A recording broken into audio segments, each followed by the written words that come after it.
Alors c'est parti, nouvelle semaine, nouveau développé couché, intensité plus basse, donc on était sur 75% je pense, donc 5 séries toujours.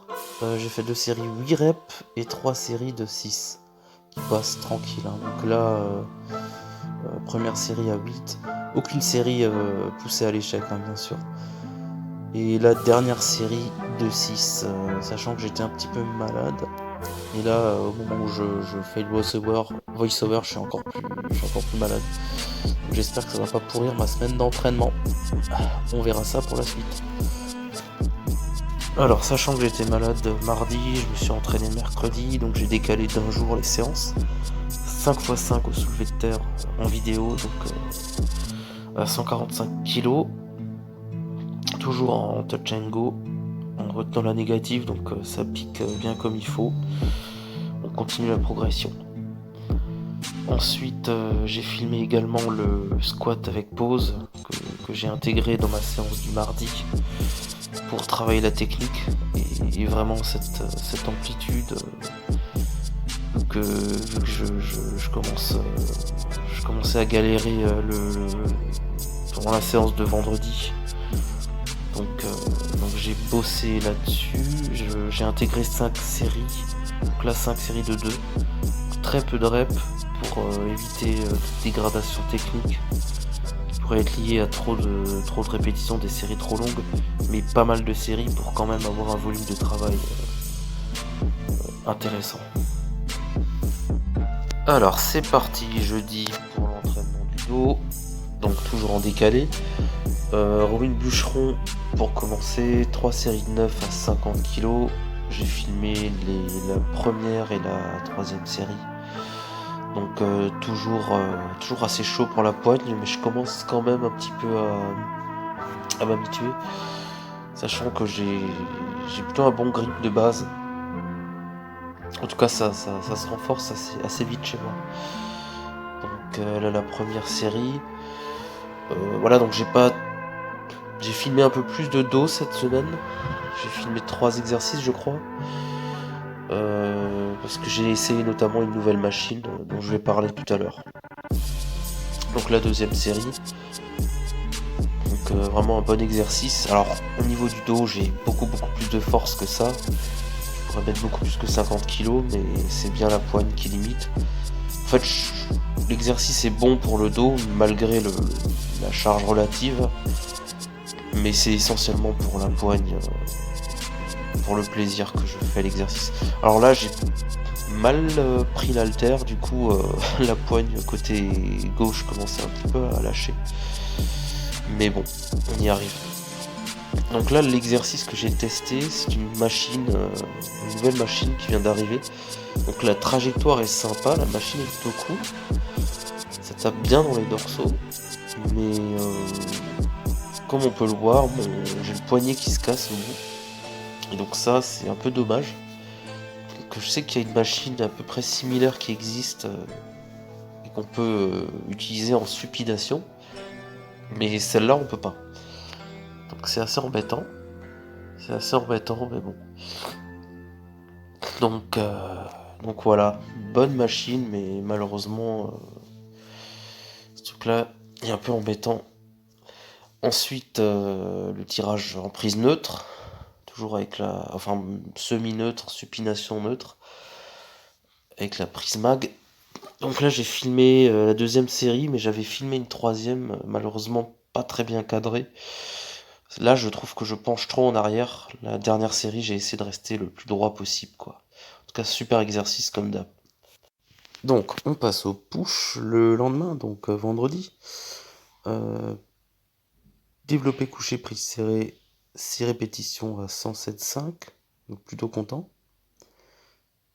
Suivi ensuite en vidéo de 4 répétitions à 110 kg, en posé toujours, avec une technique qui s'améliore. Donc là je suis vraiment content. J'ai pris du jus de clémentine en intra. J'ai bu 1 litre, d'habitude je prends rien du tout en intra. Et alors je sais pas si c'est lié à ça ou simplement au surplus calorique général, mais j'avais une énergie de fou.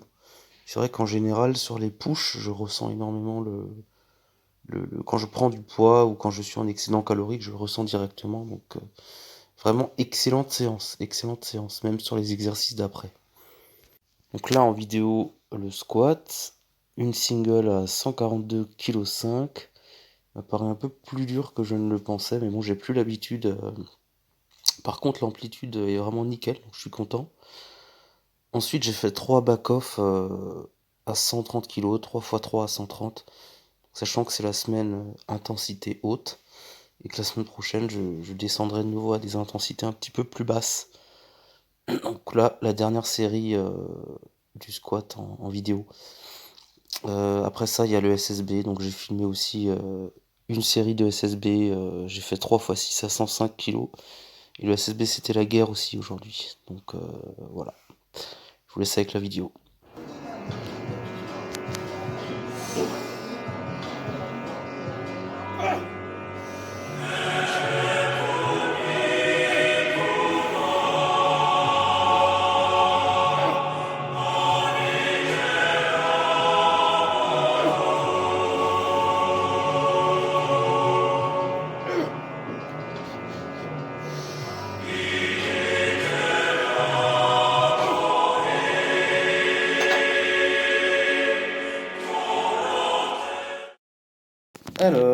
Alors, les protéines, le sujet du jour. Quantité de protéines, qualité de protéines. Donc, avant toute chose, je veux juste vous dire que moi, je fais mes vidéos sur mon téléphone, donc avec un petit logiciel à la con. Donc, j'ai pas de moyen de mettre de graphique là, ou d'illustration. C'est pour ça que je survole un petit peu les sujets, en tout cas que je vais rapidement en conclusion. Toujours sur la base de ma formation Zen Bodybuilding.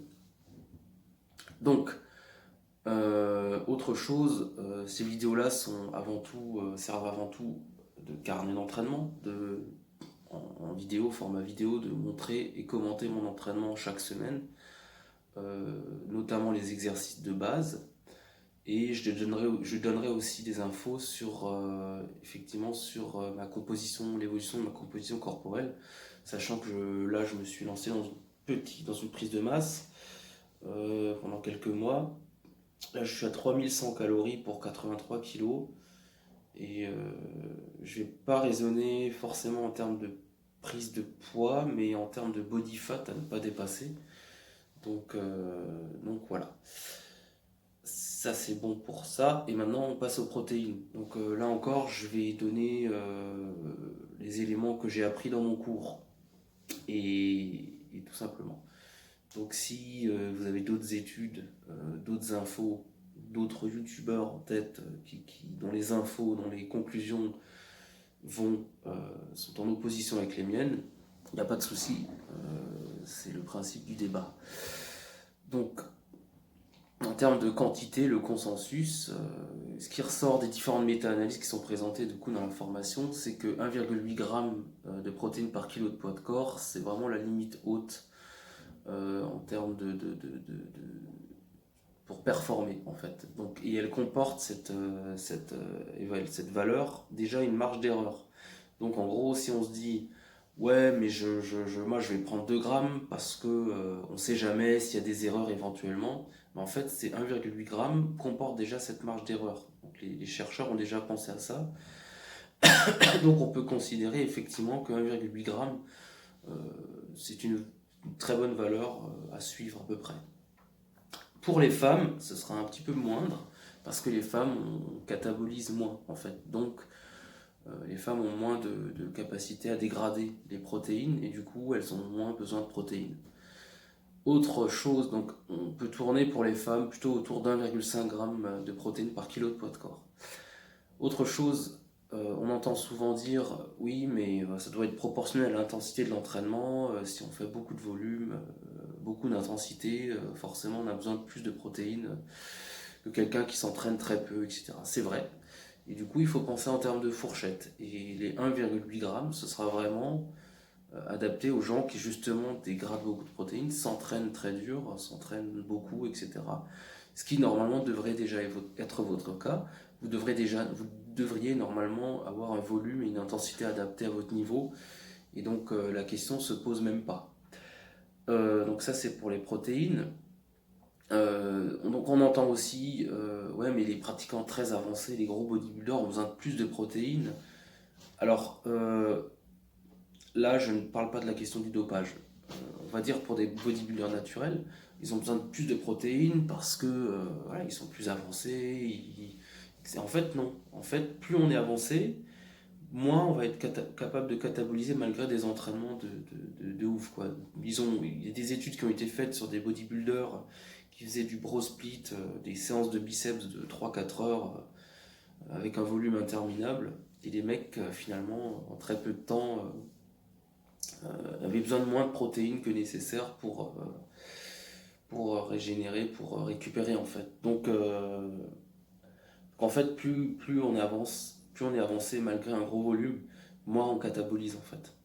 Plus on est résistant en fait. C'est aussi pour ça qu'on a besoin de plus de volume et qu'on peut enchaîner plus de volume. Parce que justement, on dégrade moins, on catabolise beaucoup moins qu'un débutant. Un débutant, il va faire quelques séries, c'est bon quoi. Donc on est d'accord, 1,8 g de prot. Ensuite, on a la question de la sèche. Alors, dans ma formation, il y a tout un débat entre Menno Elsenman et Eric Helms. Eric Helms qui va nous dire que, d'après ses études, etc., ses conclusions vont monter à plus de 2 grammes de kilo de poids de corps, de protéines par kilo de poids de corps pour un pratiquant en sèche. Et Menno Elsenman va contre-argumenter, etc. Et la conclusion, il va nous dire qu'en sèche, on a besoin on n'a pas besoin de plus de protéines que ça en fait. Il n'y aurait rien qui montre clairement que. Donc je rentre pas dans le détail de toutes ces études et encore une fois, parce que ça demanderait de l'illustration, etc. et plus de travail parce que je veux pas faire ça complètement. Si je le fais bien ou je ne le fais pas quoi. Donc là, je viens directement aux conclusions.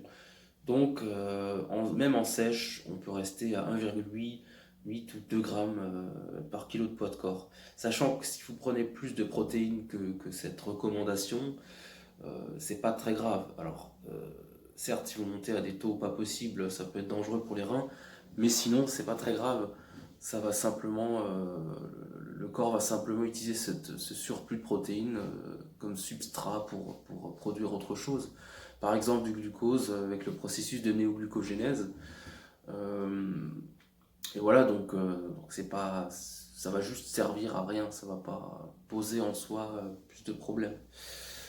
C'est comme n'importe quel macronutriment en surplus. Et ensuite, on a la question de la qualité des protéines qui revient souvent, notamment par rapport à la question des véganes, la question de l'aminogramme, etc. Alors là, pareil, pour ce que je peux dire, c'est que la protéine de meilleure qualité qui soit, c'est la protéine du lait entier. C'est le lait entier en fait. Pourquoi ? Parce que alors la biodisponibilité, c'est la meilleure biodisponibilité qu'on ait. Alors si on peut effectivement digérer correctement le lait, si on dispose de l'enzyme lactase, en fait, les chercheurs n'ont pas encore exactement compris en quoi c'est ce qui faisait la qualité de cette protéine. Enfin, quel était l'élément en fait dans le lait entier parce qu'il y a de la whey, il y a de la caséine, mais pris séparément, on n'arrive pas à la même valeur biologique. En fait, c'est toute une question de matrice alimentaire et on ne sait pas exactement quels éléments, en entrant en synergie, arrivent à un tel résultat. Mais en tout cas, le lait entier, c'est la meilleure des protéines. On a les œufs également qui sont de très bonne qualité, les viandes. Et je sais aussi de mémoire que le soja, c'est une des protéines de plus mauvaise qualité qui soit. Et donc, pour les véganes, on peut monter effectivement à plus de 2 grammes de protéines par kilo de poids de corps pour espérer arriver à peu près à l'équivalent de ce qu'un omnivore peut arriver avec 1,8 g de protéines par kilo de poids de corps. Voilà, après il y a des vidéos qui ont été très bien faites sur ce sujet, notamment celle de Olympfit, que je conseille de regarder, qui explique bien tout ça. notamment pour la question vegan et autres. Voilà, donc je pense avoir fait le tour, et à la semaine prochaine, ciao!